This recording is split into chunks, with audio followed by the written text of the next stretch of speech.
डाल के केवाड़ी में कहिया सूते के मिली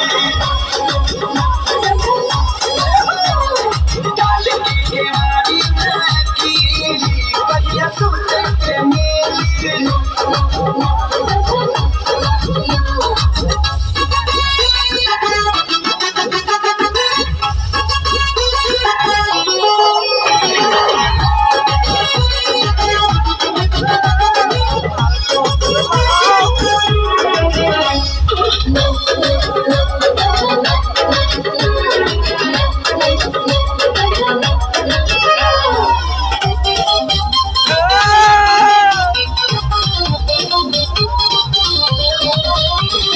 Music by Manoj Banti.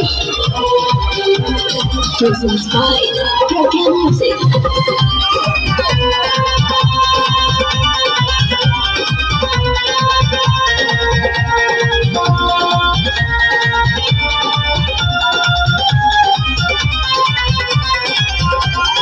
बबुआ काहे न रोता है भाभी का दूध नहीं होता है।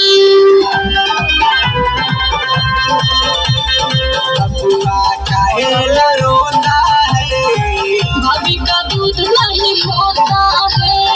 बबुआ काहे न रोता है भाभी का दूध नहीं होता है। भैया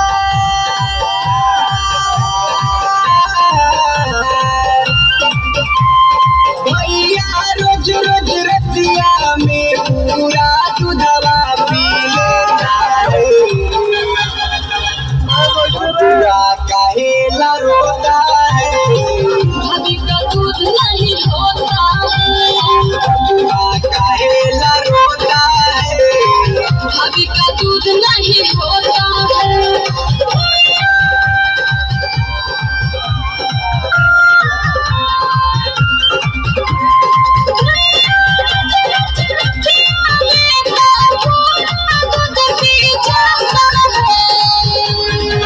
बबुआ काहे न रोता है भाभी का दूध नहीं होता है।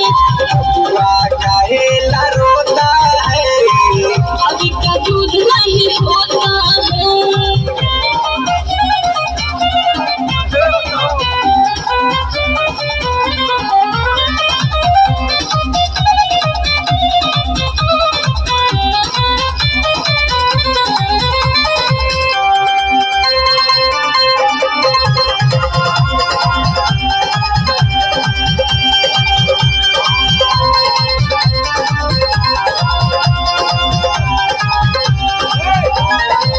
ना दोपहर में रहेल घर में भाभी के गोर के लत्ती के झगड़ा में होला है इतना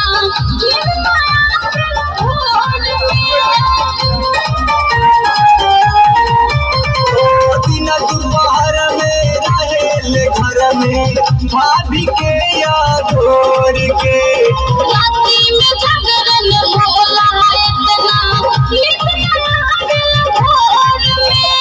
हरदम चुचुन रगड़ी के ननका हरदम चुचुन रगड़ी के ननका घिचक के रोता है